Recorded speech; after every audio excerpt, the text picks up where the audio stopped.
dia Dajjal. Di zaman Nabi Isa berganti nama menjadi Yudas Iskariot. Nabi Isa lahir karena mujizat Allah kan? Kalimatullah, disebutnya kalimatullah. Karena lahir karena kalimatullah. Beliau adalah proses kelahirannya sesuatu yang ajaib. Ini kudratullah dan keajaib, keagungan Allah. Lahir tanpa seorang ayah. Nabi Isa sejak kecil itu dipelihara oleh Nabi Zakaria. Karena Nabi Zakaria ini adalah kakeknya. Nabi Zakaria adalah pamannya Siti Maryam. Maka Nabi Isa ini adalah cucu Nabi Zakaria. Dan Nabi Zakaria saat itu melahirkan anak yang bernama Nabi Yahya. Itu hampir satu usia, satu angkatan dengan Nabi Isa. Kedua-duanya dibawa ke Baitul Maqdis, bumi Isra Mi'raj Rasulullah, di Al-Aqsa. Mendengar ceramah pendeta Sanhedrin. Pendeta Sanhedrin inilah pendeta yang memalsukan Taurat menjadi Talmud. Apa yang mereka lakukan? Yuharifunal kalima amma wadih. Dia menghapuskan satu ayat dari tempatnya. Summa yaktubunal kitaba biaidihim, lalu dia menulis ayat dengan tangannya sendiri. Summa yaquluna hadza min indillah, kemudian dia mengatakan ini datang dari Allah. Wa ma huwa min indillah, padahal itu bukan dari Allah. Maka setiap kali mereka ceramah tentang inilah Bapak Ibu Taurat yang Allah turunkan pada kita, itu di Masjidil Aqsa, itu di Baitul Maqdis. Nabi Isa saat itu usianya baru 9 tahun. Nah, Nabi Isa dibawa sama Nabi Zakaria ke Baitul Maqdis, mendengarkan ceramahnya pendeta Sanhedrin tentang Taurat. Ketahuan sama Nabi Isa yang seusia ini. Loh, kok Taurat kayak gitu? Itu bukan Taurat. Langsung Nabi Isa seusia dedek ini naik ke atas bangku. Langsung tolak pinggang. Wailun lakum in tahu an hadhil mushkilah. Celaka kalian, berhenti dari kebusukan kalian.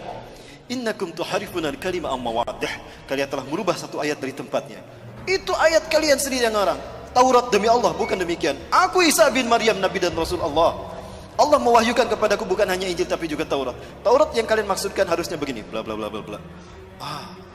Setiap kali ceramah pendeta Sanhedrin itu dibantah sama Nabi Isa. Setiap kali pendeta Sanhedrin ceramah, Nabi Isa membantahnya karena mereka membohongkan Taurat. Maka apa yang terjadi? Wah, itu para pendeta Sanhedrin kumpul tuh. Ini anak iki bocah, kalau dibiarin tekor kita. Ketahuan bohongnya kita kan? Jadi gimana? Bunuh dia. Kita ini pesuruh Tuhan, gak mungkin kita membunuh orang manusia. Apalagi dia Nabi dan Rasul. Gampang. Bukan kita yang membunuhnya.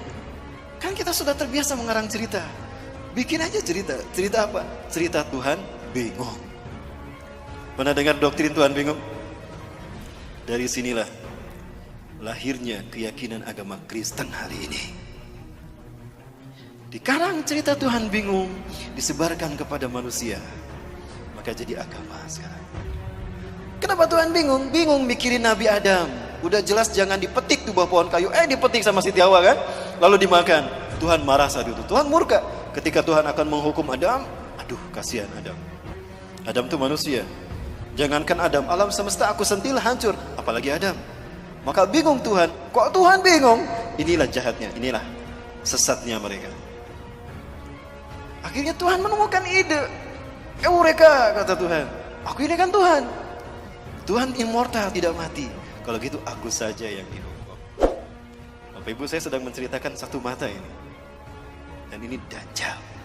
Kita tahu pada akhirnya Samiri di zaman Nabi Musa Dajjal, dan di zaman Nabi Isa Dajjal berganti nama Yudas. Kenapa dia berganti nama? Untuk menyembunyikan identitasnya, dan dia berganti-ganti kostum. Inilah Dajjal.